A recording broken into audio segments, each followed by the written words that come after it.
Sveiki, draugi! Atkal Madars. Tā, esmu Rīgā. Traileļā. Arī pastaigā. Ienāca ideja viddošikam atkal kādam. Tātad par ko? Par verdzības tēmu. Par to, ka tie cilvēciņi, kuri strādā kādam, ja, tie ir verdzībā. Faktiski, ja, ka viņu štelle, viņu dzīve faktiski ne ar ko neatšķirās no vergiem, kur strādāja uz cukuru, uz cukurniežu niedru to laukiem, ja. Tā kā nav nekas diži atšķirīgs. Kādas tiesības, kādi pienākumi, pildīšanas, tātad pienākumu pildīšana, ja. Un atšķirība tāda, ka no pilnīgas verdzības tas, ka saņem kaut kādu atalgojumu, ja. Bet tas tāds pasākums.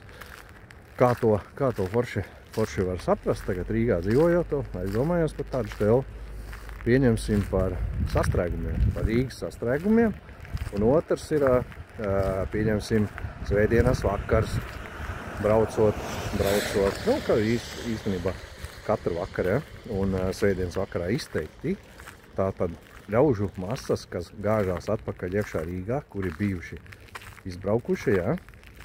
Tie visi vakarā gāžās atpakaļ. Un tie, kas sēž sastrēgumos, nu, pieņemsim, ja? Tātad tā ir tā ļaužu masa, tā pelēkā masa sanāk, kura ir spiesta tajā laikā doties mājās, tāpēc, ka rītā tikos no rīta 8 vai 9 ir jābūt atpakaļ verdzībā. Pareizi. Tātad brīvā izvēle nav, ne tā pazūd, tātad tās nav, neeksistē. Ir jābūt mājās. Mēs runājam par tiem, kuri brauc, ja? Kurš teiks, ne, tā nav, es jau tāpatās tikai vakarā braucu mājās, ja? Nu, tad tie nebūs tie. Tā, nu, ar ko salīdzināt, ja, īsti, bet tātad tie, kuriem ir jābūt tai darbā tikos, kuri aizbraukuši uz tiem laukiem, un viņi nevar pasēdēt ilgāk, ja, nu, tāpēc, ka jābūt ir, nu, tad, nu, to var salīdzināt un saprast. Nu, tā ir tās verdzības, tas pamats, ja, tad tiekot ārā no verdzības, kad aiziet cilvēks strādāt sev, ja?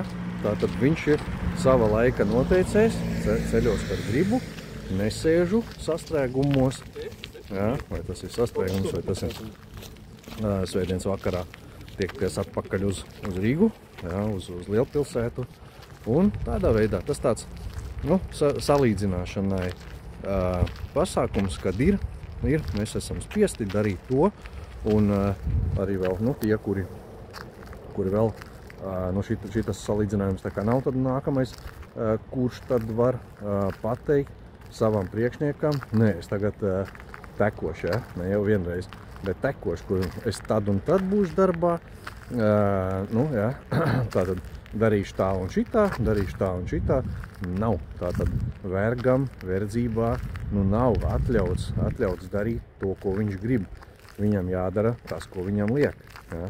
Ir tagad jaunu uzņēmumu, kas lielāku brīvību dod darbiniekiem, ja?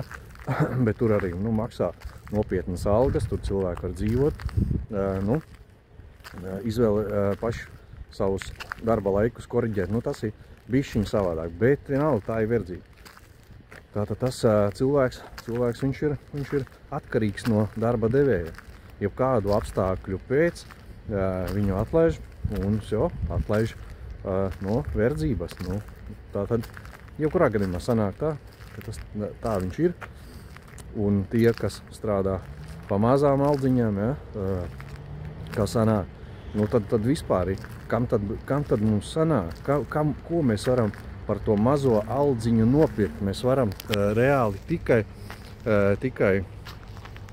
dzīvot savai iztikai, lai būtu jumts virs galvas pamat vajadzībām. Mums citam nekam nesanāk. Tā ir īstākā verdzībā. Ja? Ir pēc būtības tev ir savu gultiņu, jumts ir uz galvas un visu savu bļodiņu, savu šķīvīts un vairāk nekā tā nav. Pareizi. Tā kā tas ir tāds. Un labā ziņa, kad no tās verdzības var atbrīvoties, noņemot blokus, uzstādījumus, pārliecības. Atkal par to es stāstīju jau, kas mums ir ieaudzinātas no bērnības, ko mums ieaudzina vecāki, vecvecāki, bendārs un tā tālāk. Tā kā tās ir tās lietas, vecāki, bendārs, kur tas viss tiek iestāstīts, iemācīts un tā tālāk visas tās pārliecības, ka jābūt visiem vienādiem, visiem vienādi jāiet uz rūpnīcu, jāskrūvējas krūvīts, ja? Nu, tātad visa tā sistēma uzbūvēta tāda, lai tie vergi būtu tā, nu, tie, kas to dara. Tie, kur to saprot laicīgi un tiek no tās bedres ārā, tiem ir durvis vaļā, ja? Uz labāku dzīvi. Redzēt vairāk kaut ko un tā tālāk. Tie, kur grib uzņemties atbildību par savu dzīvi un tā tad arī vairāk priekš sevi. Atļauties vairāk, ģimenei vairāk kaut ko, vairāk. Tieši galvenais jau rūpes par sevīm un tā tālāk. Ja? Tā kā nu tādā veidā īsā versija. Diemžēl, ka tas ir tā verdzība. Padomāt katrs individuāli loģiski, kurš to nepieņem, tas nepieņem. Nevienam nekas netiek uzspiests, nevienam neko es neuzspiežu. Tikai dodu padomus, virzienu, kurā var padomāt, paštukot, kāpēc dzīvē notiek tā, kā notiek. Ja? Un tādā veidā, tā kā kam ir vēlmes un tā tālāk meklēt risinājumu, tad risinājums ir hipnoterapija, ja? Un tad nākamais kvantu lēciens jau ir tātad retīte, ja? Tās to, par ko es stāstīšu, ko es reklamēšu, un tā tālāk, kā tas palīdz. Bet nu, to katrs izvēlās pats, grib vai negrib attīstīties un dzīvot pārticībā, dzīvot forši, ja? Nevis tikai dzīvot savā vēderam un jumtam virs galvas un vairāk nekam. Tā kā tādā veidā. Un, nu jā, hipnoterapija tātad ir spēks, kas var palīdzēt tādām lietām, ņemt tos blokus nost pa kārtām. Viens, nākamais, trešais cilvēks attīstās. Tātad attīstās, tiek uz labāku dzīvi.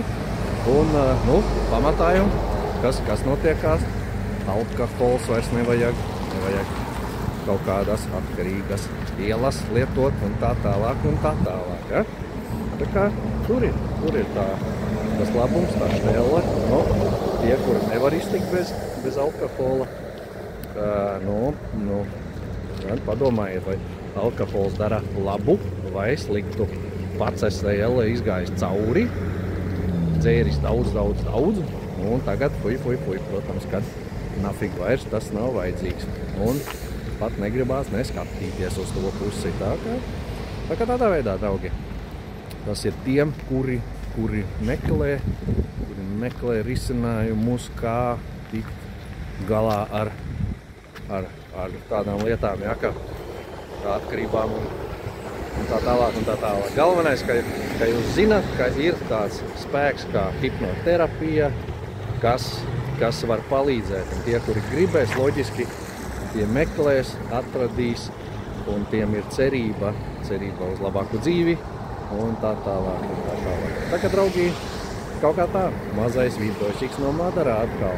Un varat ielūkoties YouTube kanālā mana superterapija, kur ir garāks video, vairāki video, ja? Un, tur arī vērtīga informācija, ko pats es neizdomāju, ko esmu sapratījis, ko man māca, ja? Un tādā veidā, tā kā tāds īstās dzīves patiesība, un kur viņa slēpjas, ja? Tā kā tur ir ko rakt, ko meklēt, sevi attīstīt un tā tālāk. Nu, draugi, labi, tad tas bija Madars. Čau, visiem veiksmi un prieku laimī!